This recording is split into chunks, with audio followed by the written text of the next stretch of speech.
Salam aleykum, növbəti maşınımız Chevrolet Onix 2025 model. Müştərimizin narazılığı sükan mexanizmində idi. O salonun daxilində şturvaldan narazılığı vardı. Deyildi ki, onda boşluq var sistemində. Sadəcə biz aşkarladıq ki, onda heç bir problem yoxdur.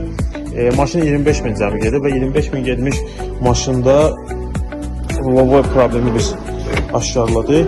Onun da səbəbi odur ki, koniklər vasitəsilə lovoyun içərisinə su daxil olmuşdur və lovoda boşluqlar əmələ gətirmişdir.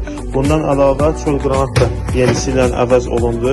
Allahın izni ilə inşallah birazdan üzərində qoyulacaq və sizə bildiriləcək. Əziz izləyicilər, lovoyumuz sükan mexanizmi tam ideal yığıldı. İnşallah avtomobilin üzərində qoyulur, yoxlanılacaq. Chevrolet Onix 2025-ci il maşınımızda sükan mexanizmi lovoy tam ideal vəziyyətdə yığıldı. Müştərimizə təhvil veriləcək. Belə işlər gördürmək istəyənlər Əli Ustaya müraciət edə bilərlər. Nömrəmiz büroda mövcuddur.